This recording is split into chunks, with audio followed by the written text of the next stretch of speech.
Արաբական Միացյալ Էմիրություններում Հայաստանի դեսպանությունը հայտարարել է, որ մարտի 5-ին ժամը 21-ին Fly One ընկերության մասկատ Երևան Չվերթի տոմս ունեցող եւ ձեռք բերող քաղաքացիները կարող են օգտվել անվճար վերջին տեղափոխումից։ Չվերթը կազմակերպել է Միացյալ Էմիրություններում Հայաստանի դեսպանությունը եւ Դուբայում Հայաստանի գլխավոր հյուպատոսությունը։ Չարտերային նախորդ թռիչքը տեղի էր ունեցել մարտի 3-ին։ Երկիր էր մուտք գործել 115 ուղևոր, որոնց մեծ մասը Հայաստանի քաղաքացիներ են եղել։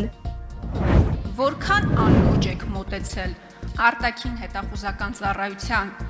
այս զեկույցին, նորից եմ ասում, ձեր կողմից ստեղծված։ Որքանով է Նիկոլ Փաշինյանը լուրջ վերաբերվել արտաքին հետախուզական ծառայության զեկույցներին, թե Իսրայել-Իրան հնարավոր պատերազմը եւ Իրանում անկայունության աճը լուրջ սպառնալիքներ են Հայաստանի համար, որ պատերազմի հենց առաջին օրը ավտոբուսում մեջբերում անհոգ պերաշկի էր ուտում։ Փաշինյանին ուղիղ տեքստով հարցրել է պատգամավոր Ագնեսա Խամոյանը, որին ի պատասխան Փաշինյանը հայտնել է, որ Հայաստանում գործող ինստիտուտների համար Իրանի շուրջ ստեղծված իրավիճակը նորություն չի եղել։ Հայաստանում կան ինստիտուտներ, որ անկախ նրանից, թե վարչապետը որտեղ է կամ ինչով է զբաղված, վարչապետը եւ կառավարությունը հոգ է տարել, որ այդ ինստիտուտները աշխատեն։ Ընդ որում, եթե այն ինչ որ տեղի ունենում Իրանում ձեզ համար նորություն է, Հայաստանի պետական ինստիտուտների համար նորություն չէ։ Այս իրավիճակը տարիներով է զարգանում եւ տարիներ հիմա եթե դուք հնարավորություն ունենայիք, տասնյակ ուրիշ այդպիսի զեկույցներ կտեսնեիք, որոնք եկել են անցել են վարչապետի աշխատասեղանի վրայով, համապատասխան ընթացակարգերով եւ իհարկե մենք շատ ցավում ենք Իրանի Իսլամական Հանրապետությունում եւ շուրջը տեղի ունեցող իրադարձությունների մասին, արտահայտել ենք, արտահայտում ենք։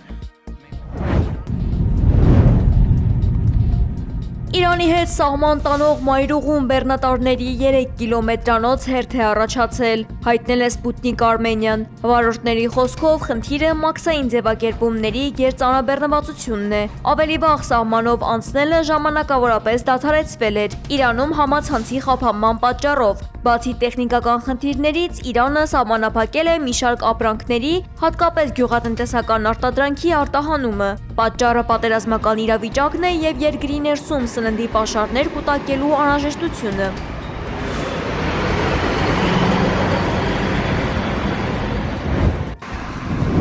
Իսրայելա-ամերիկյան ուժերի ռմբակոծման ֆոնին առաջին անգամ պատերազմի մեջ է ներգրավվել Թուրքիան։ Երկրի պաշտպանության նախարարությունը հայտնել է իրանական բալիստիկ հրթիռ խոցելու մասին։ Իրաքի եւ Սիրիայի տարածքով անցած հրթիռը կործանել է Թուրքիայում տեղակայված ՆԱՏՕ-ի օդային եւ հրթիռային պաշտպանության համակարգը։ Պաշտոնական Անկարան արդեն զգուշացրել է, որ իրավունք ունի համապատասխան պատասխան տալ տեղի ունեցածին։ Երկրի արտգործնախարար Հական Ֆիդանը Իրանին զգուշացրել է խուսափել հակամարտությունը ընդարձակելու քայլերից։ Թուրքիան կոչ է արել բոլոր կողմերին զերծ մնալ նմանատիպ գործողություններից։ Ըստ վերլուծաբանների, տեղի ունեցածը հակամարտության երկարաձգման նոր հիմքեր է ստեղծում։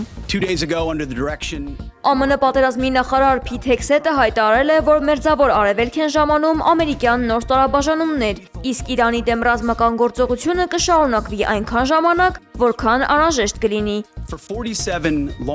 Պենտագոնի ղեկավարի խոսքով ԱՄՆ-ի եւ Իսրայելի օդուժը մեկ շաբաթվա ընթացքում լիակատար վերահսկողություն կհաստատի Իրանի երկնքում։ Նա շեշտել է, որ մինչև այժմ իրականացված հարվածները միայն սկիզբն են եւ առջևում սպասվում են ավելի մասշտաբային գործողություններ, որոնց համար Միացյալ Նահանգներն ունի բարձր ճշգրտության ռումբերի անսպառ պաշար։ Ըստ պատերազմի նախարարի, իրանցի զինվորականները զրկված են կապի եւ հաղորդակցության հնարավորությունից, ինչը կազմալուծել է բանակի կառավարումը։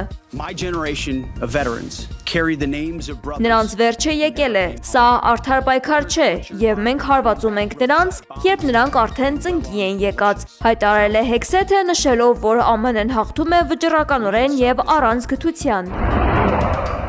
Միջերկրական ծովի մոտակայքում հունական F-16 կործանիչները որսացել են լիբանանյան անօդաչու թռչող սարք, նախքան դրա մուտքը Կիպրոսի օդային տարածք։ Այս միջադեպի հետևանքով Լեռնակայի օդանավակայանը ժամանակավորապես փակվել է։ Ռազմական գործողությունների սրման պատճառով Կատարի կառավարությունը երկրում հայտարարել է արտակարգ դրություն։ Մերձավոր Արևելքում ռազմական գործողությունները կարծես նոր թափ են ստանում։ Իսրայելը ծրագրում է առնվազն եւս 1-ից 2 շաբաթ շարունակել Իրանում ռմբակոծությունները, թիրախավորելով հազարավոր ռազմական օբյեկտներ։ Հարվածների հետևանքով Թեհրանում վնասվել է ՅՈՒՆԵՍԿՕ-ի ժառանգություն հանդիսացող պատմական Գոլեստանի պալատը։ Ռմբակոծվել են նաև բնակելի թաղամասեր Ուրմիայում, որտեղ կա 7 զոհ, և Թեհրանի հյուսիս-արևելքում, որտեղ նույնպես զոհեր և վիրավորներ կան խաղաղ բնակչության շրջանում։ Պայթյուններ են հնչել նաև Թեհրանի արևելքում և Խուզեստանի նահանգի Սարդաշտ քաղաքում։ Ի պատասխան այս գործողությունների Իրանի հակաօդային պաշտպանությունը Թեհրանի հյուսիսում խոցել է ամերիկա-իսրայելական կործանիչ։ Իրանը նաև երկրորդ անգամ հարվածել է Սաուդյան Արաբիայի Ռաս Տանուրա նավթային խոշոր կենտրոնին։ Շրի Լանկայի մոտ խորտակվել է երկրի ամենաժամանակակից ռազմանավերից մեկը՝ Դենա ֆրեգատը։ Նավում գտնվող 180 մարդուց փրկվել է միայն 30-ը։ Տարածաշրջանում լարվածության ֆոնին Ադրբեջանը լրացուցիչ ուժեր է կենտրոնացրել Իրանի հետ սահմանին։ Իրանի ներսում հետախուզությունը ձերբակալել է ԱՄՆ-ի և Իսրայելի հրահանգով գործող մի խմբի, որը նպատակ ուներ երկրում զինված բախումներ հրահրել։ Նրանցից առգրավել են 11 ինքնաձիգ, զինամթերք, Starlink տերմինալ և մեծ քանակությամբ կանխիկ գումար։ Լիբանանում Իսրայելի բանակը հարվածել է Հեզբոլլահի ստորգետնյա պահեստներին և Բեյրութում հրամանատարական կենտրոններին։ Իսրայելական կողմը հարավային Լիբանանի բոլոր բնակիչներին կոչ է արել անհապաղ լքել տները, տեղափոխվելով Լիտանի գետից հյուսիս։ Սրան զուգահեռ ԱՄՆ-ն կոչ է արել իր քաղաքացիներին վերանայել Կիպրոս մեկնելու ծրագրերը, երկիրը դասելով վտանգավորության 3-րդ մակարդակում։ Մի շարք ավիաընկերություններ անգամ դադարեցրել են թռիչքները դեպի Կիպրոս։ Իրանի առողջապահության նախարարությունը հայտնել է, որ երկրի վրա հարձակումների հետևանքով զոհերի թիվը հասել է 1045-ի։ Մամուլում շրջանառվող տեղեկության համաձայն Իրանում պատերազմի սկզբից վիրավորվել է 5402 մարդ։ Ռուսաստանի և Իրանի արտգործնախարարներ Սերգեյ Լավրովը և Աբբաս Արաղչին հեռախոսով քննարկել են ԱՄՆ-իսրայելական ռազմական հարձակումների ծանր հետևանքները։ Ըստ կողմերի գործողությունները խախտում են միջազգային իրավունքի նորմերը և վտանգում են ամբողջ Մերձավոր Արևելքի կայունությունը։ Լավրովը հայտնել է իր պատրաստակամությունը աջակցելու հակամարտության դիվանագիտական լուծմանը։ Разве в этом есть какое-то новаторство? Ռուսաստանի արտգործնախարարության խոսնակ Մարիա Զախարովան ստորություն է անվանել Իրանի գերագույն առաջնորդ Այաթոլլահ Ալի Խամենեիի և երկրի մյուս ղեկավարների սպանությունը։ Ըստ նրա, այսպես կոչված իրանական սպառնալիքը ընդամենը պատրվակ էր Իրանում սահմանադրական կարգը բռնի տապալելու փորձեր անելու համար։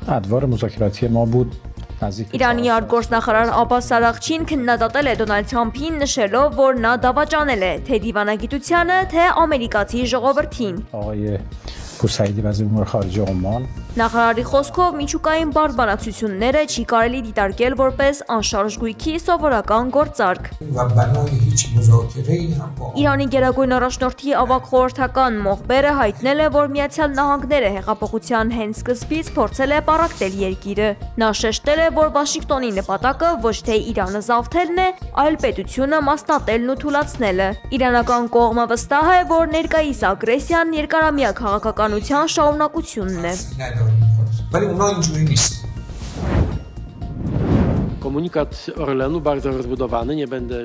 Լեհաստանի վարչապետ Դոնալդ Տուսկը հայտարարել է, որ իր երկիրը բանակցություններ է վարում Ֆրանսիայի և Սկանդինավյան պետությունների հետ միանալու եվրոպական միջուկային զսպման նոր ծրագրին։ Տուսկը շեշտել է, որ Լեհաստանը չի պատրաստվում պասիվ լինել միջուկային անվտանգության հարցում և այս թեման մանրամասն կքննարկվի մարտին Փարիզում կայանալիք գագաթնաժողովի ժամանակ։ Այս նախաձեռնությունը հաջորդել է Ֆրանսիայի նախագահ Էմանուել Մակրոնի ներկայացրած նոր միջուկային ծրագրին։ Չնայած Ֆրանսիան կոչ է անում եվրոպական երկրներին ավելի սերտ համագործակցել, Մակրոնը շեշտել է, որ իրենց միջուկային քաղաքականությունը մնում է լիովին ինքնիշխան։ Սա նշանակում է, որ զենքի կիրառման վերջնական որոշումը կայացնելու է միայն Ֆրանսիայի նախագահը։ ne s'en remettrait. Ֆրանսիան այժմ աշխարհում 4-րդն է իր միջուկային զինանոցով եւ Մեծ Բրիտանիայի հետ միակն է Եվրոպայում, որ օժտված է նման հզորությամբ։ Անդրադառնալով Մերձավոր Արևելքում տիրող իրավիճակին, Մակրոնն առաջարկել է նավագնացության վերականգնման կոալիցիա ստեղծել։ Նրա խոսքով այն կմիավորի միջոցները, այդ թվում ռազմական, համաշխարհային տնտեսության համար առանցքային նշանակություն ունեցող ծովային ուղիներում նավագնացության վերականգնման եւ անվտանգության ապահովման համար։ Le refus de la bataille nucléaire. Эта новость стала известная своей Ռուսաստանի արտգործնախարարության պաշտոնական ներկայացուցիչ Մարիա Զախարովան անդրադարձել այն տեղեկությանը, թե Հայաստանի արտգործնախարարը փետրվարի 13-ին նամակ է հղել Բրյուսել, խնդրելով ուղարկել ԵՄ արագ հիբրիդային արձագանքման թիմ։ Ըստ արտահոսած տեղեկության, խումբը պետք է աջակցի հունիսին սպասվող ընտրությունների նախաշեմին հիբրիդային սպառնալիքներին եւ ապատեգատվությանը հակազդելու գործում։ Զախարովան իր զարմանքն է հայտնել, թե ինչպես է նշված նամակը հայտնվել Ազատություն ռադիոկայանի ձեռքում, հեգնանքով նշելով. первая из, как там было сказано, гибридных атак. Գուցե նրանք ինչ-որ բան կոտրել են կամ գողացել նամակը, սա հենց կարող է լինել այն հիբրիդային հարձակումներից առաջինը։ Արտգործնախարարության խոսնակը տեղի ունեցողը որակել է որպես մոլդովական սցենարի ակնհայտ պրոյեկցիա, նշեցնելով անցյալ տարի Քիշնևում ԵՄ նմանատիպ խմբի աշխատանքը։ Միևնույն ժամանակ Մոսկվան ընդունել է Հայաստանի արտարդատության նախարարության պարզաբանումը այն մասին, որ խմբի աշխատանքը չի ուղղվելու Ռուսաստանի դեմ։ Այս ամենը տեղի է ունենում կայակալասիկ դեկտեմբերյան խոստումների ֆոնին, որոնք ենթադրում են 15 միլիոն եվրոյի աջակցություն։ Մենք ունենք տնտեսական 5 քայլեր։ Ուժեղ Հայաստան կուսակցության խորհրդի անդամ Նարեկ Կարապետյանը հանդիպում է ունեցել բժշկական համայնքի ներկայացուցիչների հետ, քննարկելու ոլորտի զարգացման հեռանկարները։ Հանդիպման ընթացքում բժիշկները խոսել են առողջապահական համակարգում առկա խնդիրների մասին, իսկ կուսակցության անդամները ներկայացրել են իրենց մշակած ոլորտի բարելավման ծրագրերը։ Հավաքվում են բոլոր հիվանդանոցների բաժանմունքները, պաթոլոգիայի բաժանմունքները եւ կենտրոնացնում են, ինչ ունեն պետական հովանավորչություն։ Կողմերն առանձնահատուկ կարևորել են առողջապահության ոլորտում միջազգային հաջողված փորձի ներդրումը Հայաստանում։ Բժշկական ընդհանուր հանրույթի համար ու առողջապահական համակարգի համար հիմնական ռեֆորմը իմ կարծիքով դա աշխարհում եղած փորձի տեղայնացումն է։ Այս ճանապարհը բոլորը անցել են, ինչ որ բանի հասել են, մենք պետք է ուղղակի այդ փորձը բոլորներ ասել։ Նարեկ Կարապետյանը վստահություն է հայտնել, որ իրենց քաղաքական թիմը պատրաստ է արմատական փոփոխությունների, նշելով, որ արդեն հունիսից կսկսեն առողջապահական համակարգի առողջացման գործընթացը։ Ինչ որ դրական տեղաշարժի հասնենք, բայց ապահովագրության ավելի խորքային ապահովագրության հասնելը մեր քաղաքականության մի մասն է, որովհետև դա է ստիպելու մեր հանրության այն հատվածին, ով իրեն չի կարող թույլ տալ, գնալ բժշկի։